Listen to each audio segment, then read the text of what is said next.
Vers 7h30 samedi, une femme est décédée dans un accident de la circulation sur la route entre Canala et Kawawa. La victime de 32 ans rentrait d'une soirée au volant de sa voiture avec 3 autres personnes. Le véhicule a fait une sortie de route puis plusieurs tonneaux. Sur les 3 passagers, 2 ont été légèrement blessés. Depuis le début de l'année, 12 personnes ont perdu la vie sur les routes calédoniennes.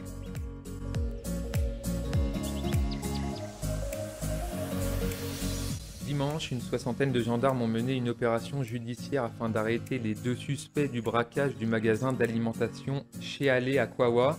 Ce magasin d'alimentation avait été braqué le 24 février dernier par 2 individus armés pour l'un d'entre eux d'une carabine à long canon et étaient masqués de masques de carnaval et d'hockeyeurs, avait précisé Cédric, le patron de l'établissement de 46 ans.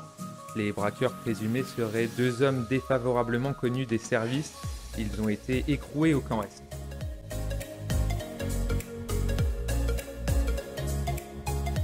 Alors qu'il y avait une suspicion de grippe aviaire dans une exploitation de volailles à Païta, le gouvernement a annoncé lundi la levée de cette suspicion à la suite des examens pratiqués.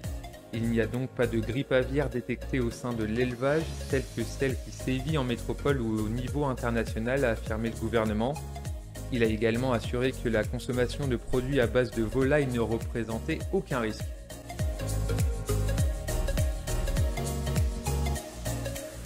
Ce lundi, sur les 278 tests qui ont été réalisés, aucun ne s'est révélé positif. Des chiffres encourageants pour le porte-parole du gouvernement, Christopher Gigès.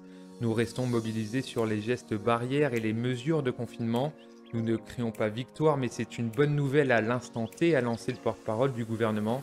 D'autre part, mardi, le gouvernement a voté un texte régulant le prix des masques à la suite de nombreux abus constatés.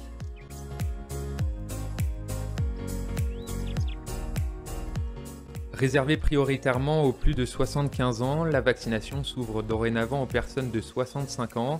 Un abaissement du seuil initial qui a pour but d'accélérer le processus vaccinal sur le territoire.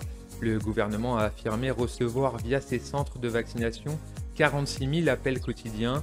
Le ministre de la Santé, Olivier Véran, avait annoncé mercredi à l'Assemblée nationale l'arrivée rapide de 6 000 doses supplémentaires en Nouvelle-Calédonie.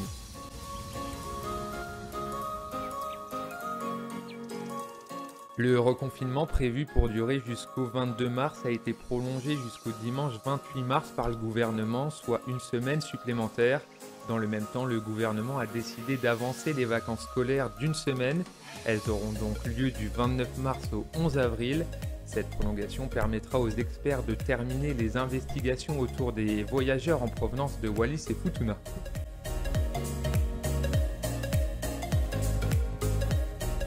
Vendredi matin, le tribunal correctionnel de Nouméa a condamné un homme d'une cinquantaine d'années pour proposition sexuelle à une mineure de 13 ans.